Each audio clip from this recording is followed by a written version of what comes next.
ರಾಜ್ಯದ 18 ಕಡೆ ಇಡಿ ಅಧಿಕಾರಿಗಳಿಂದ ದಾಳಿ ಆಗಿರೋದು ಸೀಟ್ ಬ್ಲಾಕಿಂಗ್ ದಂಧೆಗೆ ಹಿನ್ನೆಲೆಯಲ್ಲಿ ಇಡಿ ದಾಳಿ ನಡೆಸಿದೆ.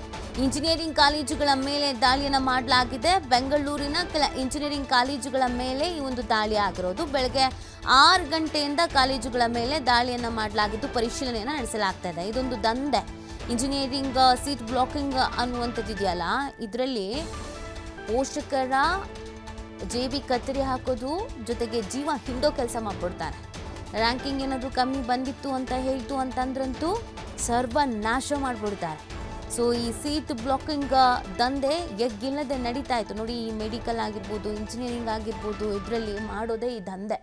ಪಾಪ ಬಡ ವಿದ್ಯಾರ್ಥಿಗಳು, ಪೋಷಕರುಗಳು ಹೆಂಗಾದ್ರೂ ಮಾಡಿ ಮಕ್ಕಳ ಜೀವನ ಸೆಟಲ್ ಮಾಡೋಣ ಅಂತ ನೋಡ್ತಿರುವಾಗ ಕಿತ್ತು ತಿನ್ನೋದಕ್ಕೆ ಅಂತಲೇ ಒಂದು ಗ್ಯಾಂಗ್ ನಿಂತಿರುತ್ತೆ.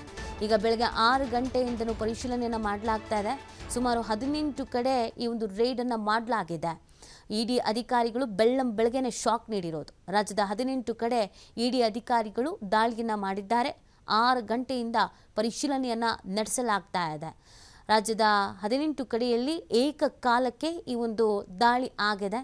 ಇದೀಗ ಕಾಲೇಜುಗಳ ಮೇಲೆ ಈ ಒಂದು ದಾಳಿ ಆಗಿರುವಂಥ ಹಿನ್ನೆಲೆಯಲ್ಲಿ ಕೆಲವೊಂದಷ್ಟು ದಾಖಲೆಗಳನ್ನು ವಶಕ್ಕೆ ಪಡ್ಕೊಂಡು ಪರಿಶೀಲನೆಯನ್ನು ಮಾಡ್ತಾ ಇದ್ದಾರೆ. ಈ ದಾಖಲೆಗಳು ಮಹತ್ವದ್ದೇನಾದರೂ ಸಿಕ್ಕಿದೆಯಾ, ಯಾವ ಥರ ದಂಧೆ ನಡೀತಾ ಇತ್ತು, ಈ ಸೀಟ್ ಬ್ಲಾಕಿಂಗ್ ವಿಚಾರಕ್ಕೆ ಸಂಬಂಧಪಟ್ಟಂತೆ ಯಾವ್ಯಾವ ಥರ ದಂಧೆ ಮಾಡ್ತಾ ಇದ್ರು, ಎಷ್ಟು ಕೊಳೆ ಹೊಡೆದಿದ್ದಾರೆ, ಯಾರ್ಯಾರಿಗೆ ಸೇರ್ತಾ ಇತ್ತು, ಇದೆಲ್ಲದ್ರ ಬಗ್ಗೆ ಗೊತ್ತಾಗತ್ತೆ.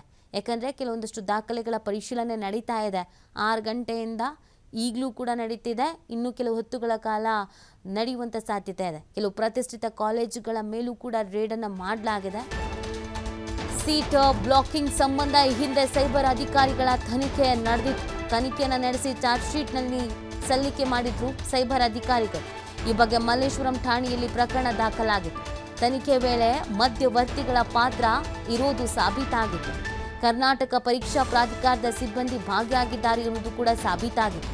ಒಂದು ಸೀಟಿಗೆ 60 ಲಕ್ಷ ರೂಪಾಯಿ ಪಡೆದಿದ್ದು ಬೆಳಕಿಗೆ ಬಂದಿತ್ತು. ಬ್ಲಾಕ್ ಮಾಡಿದ್ದ ಸೀಟ್ಗಳು 60 ಲಕ್ಷಕ್ಕೆ ಮಾರಾಟ ಮಾಡಿದ್ದು ಕೂಡ ಬೆಳಕಿಗೆ ಬಂದಿತ್ತು. ಈ ಬಗ್ಗೆ ಮತ್ತಷ್ಟು ಮಾಹಿತಿನ ನೀಡ್ತಾರೆ ನಮ್ಮ ಪ್ರತಿನಿಧಿ ಸಂತೋಷ್.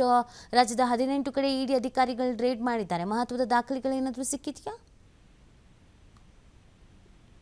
ಈಗಾಗಲೇ ಏನು 8 ಕಡೆ ಅಧಿಕಾರಿಗಳು ದಾಳಿಯನ್ನು ನಡೆಸಿದ್ರೆ, ಈ ದಾಳಿಯಲ್ಲಿ ಭೌತಿಕವಾಗಿ ಏನು ಹಿಂದೆ ಸೈನ್ಯ ಅಧಿಕಾರಿಗಳು ಪ್ರಕರಣವನ್ನು ದಾಖಲು ಮಾಡಿಕೊಂಡು ಚಾರ್ಜ್ ಶೀಟ್ ಅನ್ನು ಸಲ್ಲಿಕೆ ಮಾಡಿದ್ರು. ಆ ಸಂದರ್ಭದಲ್ಲಿ ಏನು ಸರ್ಕಾರಿ ಅಧಿಕಾರಿಗಳು ಕೂಡ ಇದರಲ್ಲಿ ಮಧ್ಯವರ್ತಿಗಳ ಜೊತೆ ಸೀಟ್ ಬ್ಲಾಕಿಂಗ್ ನಲ್ಲಿ ಭಾಗಿಯಾಗಿರುವಂತದ್ದು ಬೆಳಕಿಗೆ ಬಂತು. ಇದರ ಬೆನ್ನೆಲ್ಲ ಅದಕ್ಕೆ ಸೂಕ್ತವಾದ ಮಾಹಿತಿಗಳನ್ನು ಕಲೆ ಹಾಕಿರುವಂತ ಇಡಿ ಅಧಿಕಾರಿಗಳು ದಾಳಿ ನಡೆಸಿ ಸುಮಾರು ಮಹತ್ವದ ದಾಖಲೆಗಳನ್ನ ಈಗಾಗಲೇ ಏನು ವಶಪಡಿಸಿಕೊಂಡಿರುವುದು. ಒಂದು ಸೀಟ್ಗೆ ಸುಮಾರು 60 ಲಕ್ಷದಷ್ಟು ಹಣವನ್ನ ಇವರು ಅಕ್ರಮವಾಗಿ ಬ್ಲಾಕ್ ಮಾಡಿಸಿ ಹಣವನ್ನ ಎತ್ಕೊಳ್ತಾ ಇದ್ರು ಅಭ್ಯರ್ಥಿಗಳು ಅನ್ನೋದು ಗೊತ್ತಾಗಿರುವಂತದ್ದು. ಅದರ ಜೊತೆಗೆ ಅಭ್ಯರ್ಥಿಗಳು ಏನು ಮಧ್ಯವರ್ತಿಗಳಿದ್ರು, ಅವರು ಅಭ್ಯರ್ಥಿಗಳ ಲಾಗಿನ್ ಮತ್ತು ಪಾಸ್ವರ್ಡ್ ಅನ್ನ ಬಳಸಿ ಸೀಕ್ರೆಟ್ ಕೀಗಳನ್ನು ಬಳಸಿ ಅವರ ಪರವಾಗಿ ಆಯ್ಕೆ ಪ್ರಕ್ರಿಯೆಗೆ ಏನ್ ಬೇಕು ಅದನ್ನ ಮಾಡ್ಕೊಡ್ತಾ ಇದ್ರು ಅನ್ನೋ ಮಾಹಿತಿ ಇರುವಂತದ್ದು. ನಗರದ BMS ಇಂಜಿನಿಯರಿಂಗ್ ಕಾಲೇಜ್ ಇದೆ, ಅದರ ಮೇಲೂ ಕೂಡ ದಾಳಿ ನಡೆದಿರುವಂತದ್ದು. ಬೆಳಗ್ಗೆ 6 ಗಂಟೆಯಿಂದಲೇ ಈ ದಾಳಿ ನಡೆದಿದೆ. ಇನ್ನೂ ಕೂಡ ವಿಚಾರಣೆ ಮತ್ತು ಪರಿಶೀಲನೆ ಮುಂದುವರೆದಿರುವಂತದ್ದು. 7 ಸಿಬ್ಬಂದಿಗಳಿಂದ ಕಡತಗಳ ಒಂದು BMS ಕಾಲೇಜಿನಲ್ಲಿ ಪರಿಶೀಲನೆ ಮಾಡ್ತಾ ಇರುವಂತದ್ದು. ಇದೇ ರೀತಿಯಾಗಿ ರಾಜ್ಯದ ಬೇರೆ ಬೇರೆ ಕಡೆ ಈ ದಾಳಿ ನಡೆದಿದೆ. ಇನ್ನೂ ಕೂಡ ಅದರ ಪರಿಶೀಲನೆ ಮುಂದುವರಿಯುತ್ತದೆ. ಏನು ಅಧಿಕಾರಿಗಳ ಪರಿಶೀಲನೆ ಬಳಿಕ ಏನೆಲ್ಲ ದಾಖಲೆಗಳು ಸಿಕ್ತು ಮತ್ತೆ ಯಾರೆಲ್ಲ ಭಾಗಿಯಾಗಿದ್ರು ಮತ್ತಷ್ಟು ಮಾಹಿತಿ ಬೆಳಕಿಗೆ ಬರಬೇಕಾಗಿರುವಂತದ್ದು ನೀತಿ. ಓಕೆ, ಥ್ಯಾಂಕ್ ಯು ಸಂತೋಷ್, ತಮ್ಮ ಡೀಟೇಲ್ಸ್ಗಾಗಿ.